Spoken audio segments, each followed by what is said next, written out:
I am writing this under an appreciable mental strain, since by tonight I shall be no more. Penniless, and at the end of my supply of the drug which alone makes life endurable, I can bear the torture no longer, and shall cast myself from this garret window into the squalid street below. Do not think from my slavery to morphine that I am a weakling or a degenerate.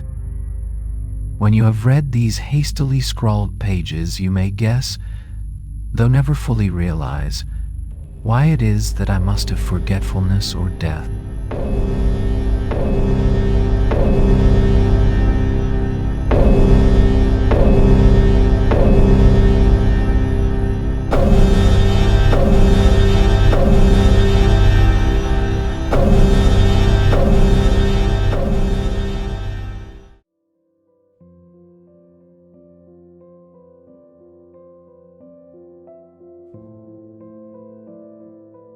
It was in one of the most open and least frequented parts of the broad Pacific that the packet of which I was supercargo fell a victim to the German sea raider.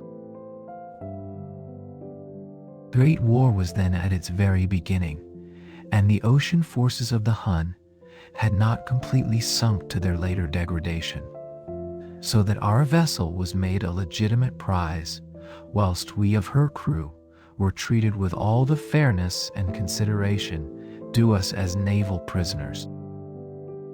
So liberal indeed was the discipline of our captors that 5 days after we were taken, I managed to escape alone in a small boat with water and provisions for a good length of time.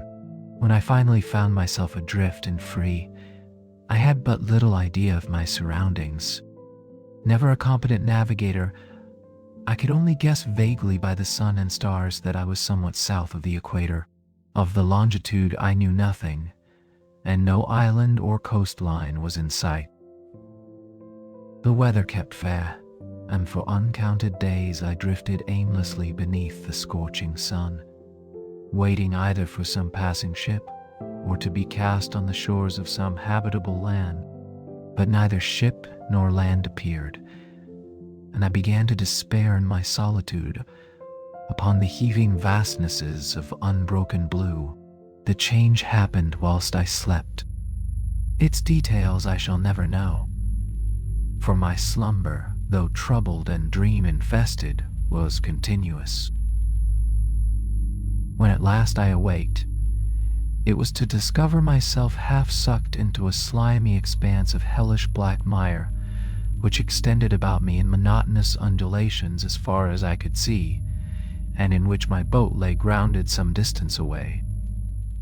Though one might well imagine that my first sensation would be of wonder at so prodigious and unexpected a transformation of scenery, I was in reality more horrified than astonished.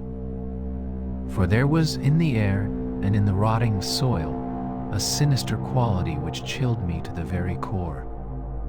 The region was putrid with the carcasses of decaying fish and of other, less describable things which I saw protruding from the nasty mud of the unending plain. Perhaps I should not hope to convey in mere words the unutterable hideousness that can dwell in absolute silence and barren immensity. There was nothing within hearing and nothing in sight save a vast reach of black slime. Yet the very completeness of the stillness and the homogeneity of the landscape oppressed me with a nauseating fear. The sun was blazing down from a sky which seemed to me almost black in its cloudless cruelty, as though reflecting the inky marsh beneath my feet. As I crawled into the stranded boat, I realized that only one theory could explain my position. Through some unprecedented volcanic upheaval, a portion of the ocean floor must have been thrown to the surface, exposing regions which for innumerable millions of years had lain hidden under unfathomable watery depths. So great was the extent of the new land which had risen beneath me that I could not detect the faintest noise of the surging ocean, strain my ears as I might, nor were there any seafowl to prey upon the dead things. For several hours I sat thinking or brooding in the boat, which lay upon its side and afforded a slight shade as the sun moved across the heavens. As the day progressed, the ground lost some of its stickiness and seemed likely to dry sufficiently for traveling purposes in a short time. That night, I slept but little, and the next day I made for myself a pack containing food and water, preparatory to an overland journey in search of the vanished sea and possible rescue. On the third morning, I found the soil dry enough to walk upon with ease. The odor of the fish was maddening, but I was too much concerned with graver things to mind so slight an evil, and set out boldly for an unknown goal. All day I forged steadily westward, guided by a faraway hummock which rose higher than any other elevation on the rolling desert. That night, I encamped, and on the following day still traveled toward the hummock, though that object seemed scarcely nearer than when I had first espied it. By the fourth evening, I attained the base of the mound, which turned out to be much higher than it had appeared from a distance, an intervening valley, setting it out in sharper relief from the general surface. Too weary to ascend, I slept in the shadow of the hill. I know not why my dreams were so wild that night, but ere the waning and fantastically gibbous moon had risen far above the eastern plain, I was awake in a cold perspiration, determined to sleep no more. Such visions as I had experienced were too much for me to endure again, and in the glow of the moon I saw how unwise I had been to travel by day. Without the glare of the parching sun, my journey would have cost me less energy. Indeed, I now felt quite able to perform the ascent which had deterred me at sunset. Picking up my pack, I started for the crest of the eminence. I have said that the unbroken monotony of the rolling plain was a source of vague horror to me, but I think my horror was greater when I gained the summit of the mound and looked down the other side into an immeasurable pit or canyon, whose black recesses the moon had not yet soared high enough to illumine. I felt myself on the edge of the world, peering over the rim into a fathomless chaos of eternal night. Through my terror ran curious reminiscences of Paradise Lost, and of Satan's hideous climb through the unfashioned realms of darkness. As the moon climbed higher in the sky, I began to see that the slopes of the valley were not quite so perpendicular as I had imagined.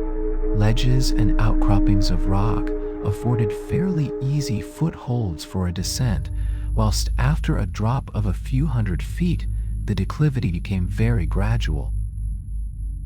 Urged on by an impulse which I cannot definitely analyze, I scrambled with difficulty down the rocks and stood on the gentler slope beneath, gazing into the Stygian deeps where no light had yet penetrated.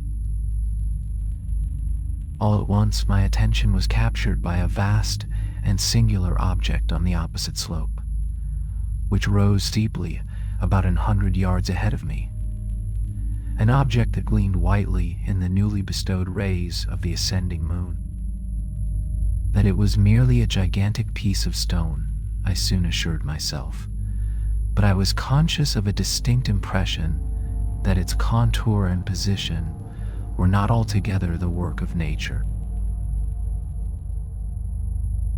A closer scrutiny filled me with sensations I cannot express, for despite its enormous magnitude and its position in an abyss which had yawned at the bottom of the sea since the world was young, I perceived beyond a doubt that the strange object was a well-shaped monolith, whose massive bulk had known the workmanship and perhaps the worship of living and thinking creatures. Dazed and frightened, yet not without a certain thrill of the scientist's or archaeologist's delight, I examined my surroundings more closely. The moon, now near the zenith, shone weirdly and vividly above the towering steeps that hemmed in the chasm, and revealed the fact that a far-flung body of water flowed at the bottom, winding out of sight in both directions, and almost lapping my feet as I stood on the slope. Across the chasm, the wavelets washed the base of the Cyclopean monolith, on whose surface I could now trace both inscriptions and crude sculptures. The writing was in a system of hieroglyphics unknown to me, and unlike anything I had ever seen in books, consisting for the most part of conventionalized aquatic symbols such as fishes, eels, octopi, crustaceans, mollusks, whales, and the like. Several characters obviously represented marine things which are unknown to the modern world, but whose decomposing forms I had observed on the ocean-risen plain. It was the pictorial carving, however, that did most to hold me spellbound. Plainly visible across the intervening water on account of their enormous size were an array of bas-reliefs whose subjects would have excited the envy of a Doré. I think that these things were supposed to depict men, at least a certain sort of men, though the creatures were shown disporting like fishes in the waters of some marine grotto, or paying homage at some monolithic shrine which appeared to be under the waves as well. Of their faces and forms, I dare not speak in detail, for the mere remembrance makes me grow faint. Grotesque beyond the imagination of a Poe or Bulwer, they were damnably human in general outline despite webbed hands and feet, shockingly wide and flabby lips, glassy, bulging eyes, and other features less pleasant to recall. Curiously enough, they seemed to have been chiseled badly out of proportion with their scenic background. For one of the creatures was shown in the act of killing a whale represented as but little larger than himself. I remarked, as I say, their grotesqueness and strange size, but in a moment decided that they were merely the imaginary gods of some primitive fishing or seafaring tribe. Some tribe whose last descendant had perished eras before the first ancestor of the Piltdown or Neanderthal man was born. Awestruck at this unexpected glimpse into a past beyond the conception of the most daring anthropologist, I stood musing whilst the moon cast queer reflections on the silent channel before me. Then suddenly I saw it. With only a slight churning to mark its rise to the surface, the thing slid into view above the dark waters. Vast, Polyphemus-like, and loathsome, it darted like a stupendous monster of nightmares to the monolith, about which it flung its gigantic scaly arms, the while it bowed its hideous head and gave vent to certain measured sounds. I think I went mad then, of my frantic ascent of the slope and cliff, and of my delirious journey back to the stranded boat. I remember little. I believe I sang a great deal, and laughed oddly when I was unable to sing. I have indistinct recollections of a great storm some time after I reached the boat. At any rate, I know that I heard peals of thunder and other tones which nature utters only in her wildest moods. When I came out of the shadows, I was in a San Francisco hospital, brought thither by the captain of the American ship which had picked up my boat in mid-ocean. In my delirium, I had said much, but found that my words had been given scant attention. Of any land upheaval in the Pacific, my rescuers knew nothing, nor did I deem it necessary to insist upon a thing which I knew they could not believe. Once I sought out a celebrated ethnologist and amused him with peculiar questions regarding the ancient Philistine legend of Dagon, the fish god, but soon perceiving that he was hopelessly conventional, I did not press my inquiries. It is at night, especially when the moon is gibbous and waning, that I see the thing. I tried morphine, but the drug has given only transient surcease and has drawn me into its clutches as a hopeless slave. So now I am to end it all, having written a full account for the information or the contemptuous amusement of my fellow men. Often I ask myself if it could not all have been a pure phantasm, a mere freak of fever as I lay sun-stricken and raving in the open boat after my escape from the German man-of-war. This I ask myself, but ever does there come before me a hideously vivid vision in reply. I cannot think of the deep sea without shuddering at the nameless things that may at this very moment be crawling and floundering on its slimy bed, worshipping their ancient stone idols and carving their own detestable likenesses on submarine obelisks of water-soaked granite. I dream of a day when they may rise above the billows to drag down in their reeking talons the remnants of puny, war-exhausted mankind, of a day when the land shall sink and the dark ocean floor shall ascend amidst universal pandemonium. The end is near. I hear a noise at the door, as of some immense slippery body lumbering against it. It shall not find me. God, that hand! The window! The window!